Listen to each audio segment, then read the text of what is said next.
habitado para ellos. En su interior, como se ha visto en estas imágenes gubernamentales descubiertas recientemente, los astroespías podían mirar por una ventana de visualización y observar y fotografiar objetivos de gran prioridad en Rusia y cualquier otro lugar. Cuando se completaba la misión de 30 días, los astroespías regresaban a la Tierra en la cápsula Géminis, después de abandonar el laboratorio modular que saldría de órbita y se quemaría. Con su misión extremadamente secreta, los astroespías desaparecían en un mundo oculto. Las únicas personas con las que podías hablar sobre lo que estabas haciendo realmente era con la gente del despacho que llevaba el programa. Cuando viajábamos, no nos identificábamos como miembros del MOL o astronautas. Y muy de vez en cuando viajábamos con un documento que nos identificaba como otra persona. Nosotros no íbamos por ahí llamando a la puerta y diciendo yo he sido astronauta.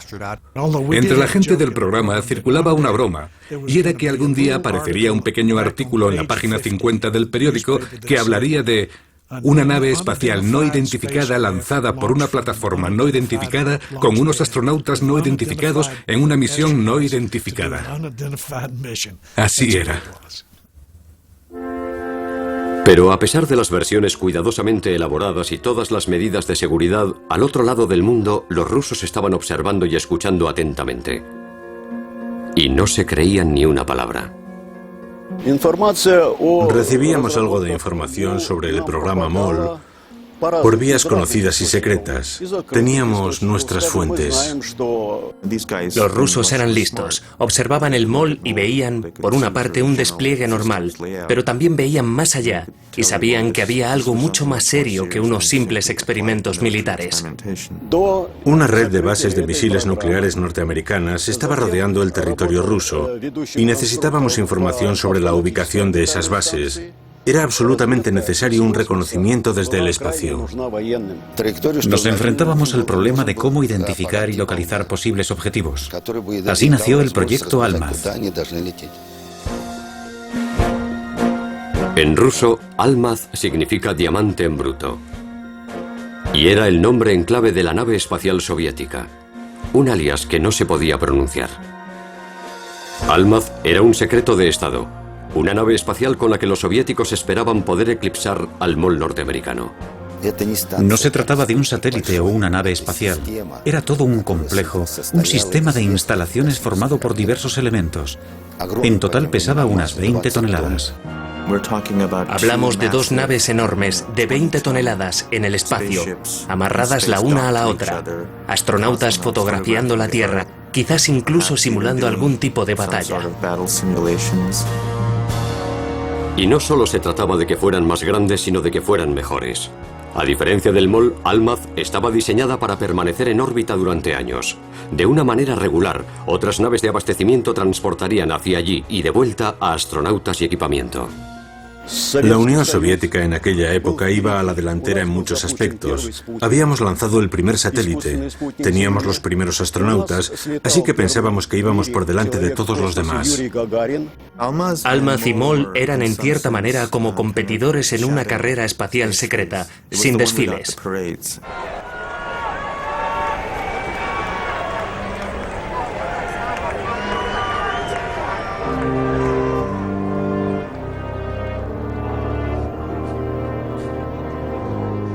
Es duro recordar aquella sensación de conflicto.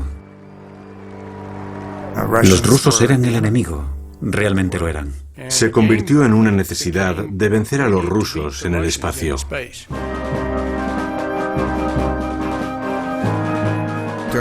En plena Guerra Fría, para nosotros Rusia era un titán todopoderoso y que todo lo sabía.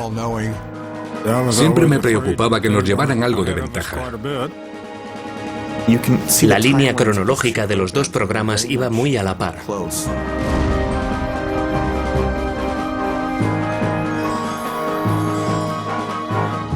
Oculto a la vista del público, comenzó un programa de entrenamiento intensivo. La tripulación del MOL empezó a simular la vida en gravedad cero. Trabajamos en aviones a gravedad cero. Aprendimos sobre todo a pasar por la escotilla del Géminis B.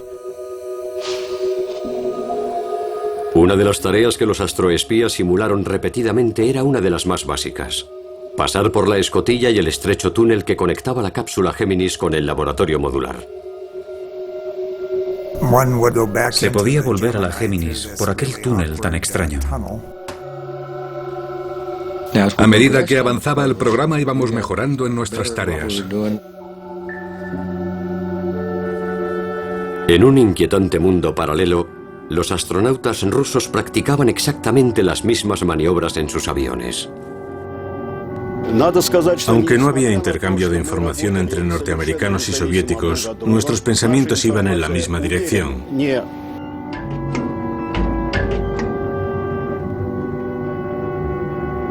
Nosotros también teníamos una escotilla especial que comunicaba la unidad principal de la estación orbital con la cápsula de regreso.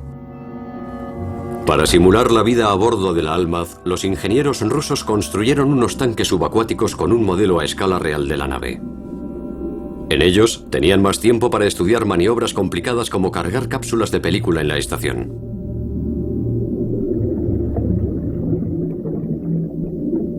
Al otro lado del mundo, los norteamericanos habían desarrollado la misma solución. El expiloto de pruebas, Bud Evans, se encargó de diseñar el programa de entrenamiento subacuático. En el avión, cuando alcanzabas la gravedad cero, tenías a lo mejor entre 40 segundos y 1 minuto y 15 segundos como máximo. Así que no podías establecer unos tiempos sobre cuánto le costaría a alguien realizar una tarea. De manera que nos lanzamos de lleno a simular el trabajo de los astronautas del MOL bajo el agua. Crearon unas instalaciones de entrenamiento submarino en una isla del Caribe llamada Buck Island y sumergieron el enorme modelo a escala real de la nave MOL. En las imágenes, nunca mostradas en público anteriormente, se puede ver a los miembros de la tripulación del MOL poniéndose primero un equipo de buceo y a continuación el resto del traje espacial.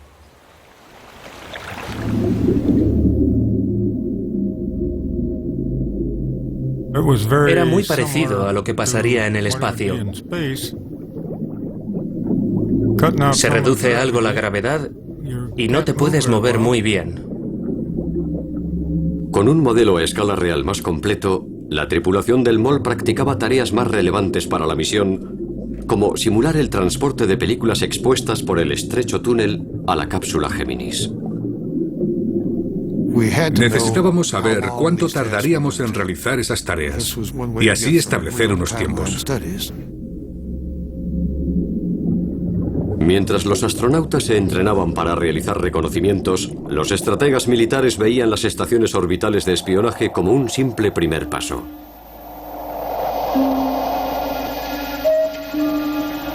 Cualquier nación suficientemente avanzada en tecnología espacial puede convertir un vehículo en una nave espacial militar y negar el uso del espacio exterior al mundo libre.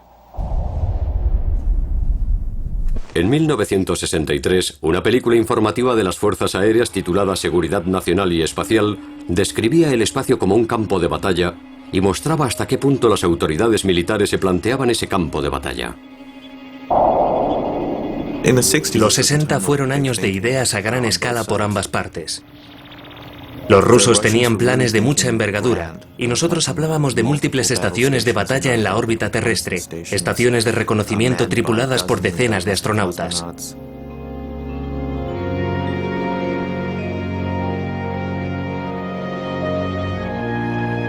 Uno de los documentos más increíbles que conseguimos fue esta lista de experimentos que se iba a usar en el MOL. Entre ellos, hay algunos que hoy en día serían impensables, como viajar al espacio y capturar o robar un satélite ruso, o hacer que un satélite soviético saliera de la órbita, o incluso destruirlo completamente.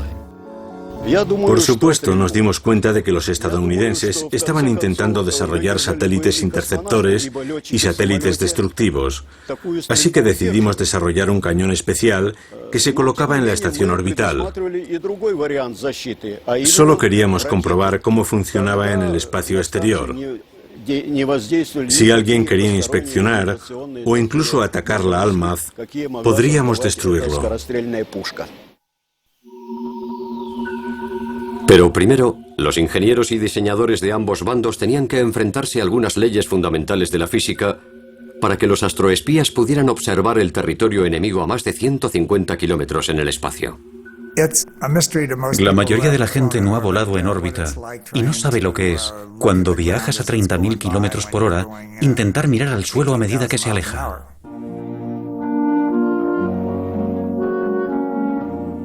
Simplemente mirando por la ventana con una visión normal, o lo que se llama visión 2020, se podían ver tanques de petróleo en el Golfo de Omán.